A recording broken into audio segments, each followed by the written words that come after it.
Shalom, selamat pagi saudara-saudara yang dikasihi Tuhan. Kiranya kita senantiasa dalam lindungan dan pemeliharaan Tuhan. Pagi ini kita akan membaca dan merenungkan firman Tuhan. Namun sebelumnya itu marilah kita berdoa.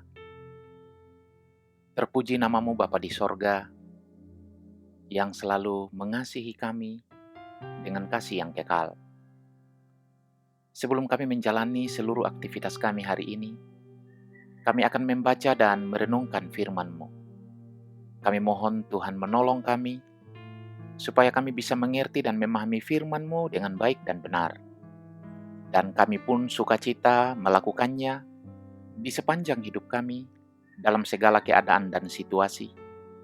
Bahkan dengan sukacita dan keberanian, kami memberitakannya kepada orang-orang di sekeliling kami. Dalam nama Tuhan Yesus, kami berdoa. Amin. Saudara yang dikasihi Tuhan, firman Tuhan yang akan kita baca dan renungkan pagi ini dari kitab Pengkhotbah pasal 8 ayat 12. Pengkhotbah pasal 8 ayat 12. Demikian firman Tuhan. Walaupun orang yang berdosa dan yang berbuat jahat 100 kali hidup lama, namun aku tahu bahwa orang yang takut akan Allah akan beroleh kebahagiaan, sebab mereka takut terhadap hadirat-Nya. Tema renungan kita hari ini adalah menikmati kebahagiaan sejati. Saudara yang dikasihi Tuhan, kitab Pengkhotbah membawa kita melihat kehidupan dengan segala kenyataannya.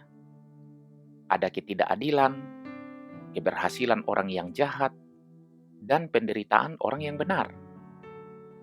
Bacaan kita hari ini memperlihatkan sebuah keadaan yang sering membingungkan manusia, yaitu ketika orang yang melakukan kejahatan tampaknya tidak langsung menerima hukuman.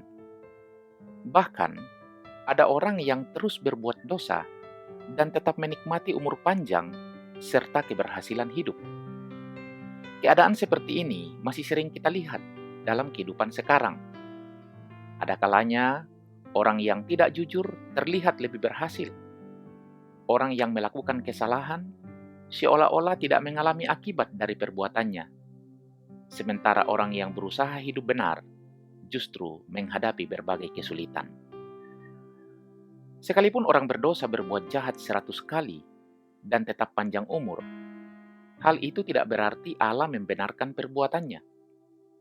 Ungkapan 100 kali menunjukkan tindakan yang dilakukan berulang-ulang, seolah-olah seseorang terus hidup dalam kejahatan tanpa mengalami hukuman segera. Namun panjangnya waktu yang diberikan Allah bukan tanda bahwa Allah tidak membenci dosa. Sebaliknya, hal itu menunjukkan kesabarannya. Allah memberi kesempatan kepada manusia untuk menyadari kesalahannya dan berbalik kepadanya. Firman Tuhan tidak berhenti pada persoalan orang jahat yang tampak berhasil, tetapi juga mengarahkan perhatian kepada sebuah kebenaran yang lebih dalam, bahwa orang yang takut akan Allah akan beroleh kebahagiaan. Takut akan Allah bukan sekedar rasa takut terhadap hukuman, melainkan sikap hormat, tunduk, dan hidup dalam ketaatan kepada kehendak-Nya. Dunia sering mengukur kebahagiaan melalui apa yang terlihat, misalnya kekayaan, kedudukan, penghargaan, dan kenyamanan hidup. Tetapi firman Tuhan menunjukkan bahwa kebahagiaan sejati berasal dari hubungan yang benar dengan Allah. Orang yang takut akan Tuhan mungkin tidak selalu memiliki kehidupan yang mudah, tetapi ia memiliki pengharapan, damai sejahtera, dan kepastian bahwa hidupnya berada dalam tangan Allah yang adil dan yang memberikan kebahagiaan sejati. Saudara yang dikasihi Tuhan, jangan biarkan keadaan dunia membuat kita meragukan kebaikan dan keadilan Tuhan. Sekalipun orang yang hidup dalam kejahatan tampaknya berhasil, namun kita harus menjalani hidup yang berbeda. Tetaplah berjalan dalam kebenaran, sebab Tuhan melihat setiap kesetiaan yang mungkin tidak diketahui manusia. Gunakanlah waktu yang Tuhan beri dalam kesabarannya untuk hidup dalam pertobatan. Marilah kita menjalani hidup dengan takut akan Tuhan, karena hanya kehidupan yang berakar kepada Allah yang memiliki nilai kekal dan kebahagiaan sejati. Amin. Marilah kita berdoa.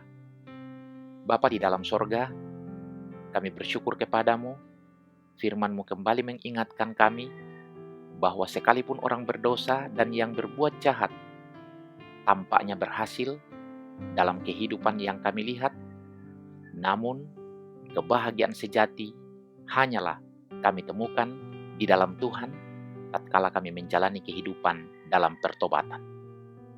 Sertailah kami menjalani kehidupan ini ya Tuhan, dan dengarkanlah kami yang datang berdoa kepadamu dalam nama Tuhan Yesus Kristus. Amin. Saudara yang dikasihi Tuhan, selamat beraktivitas, selamat berkarya. Tuhan memberkati kita sekalian.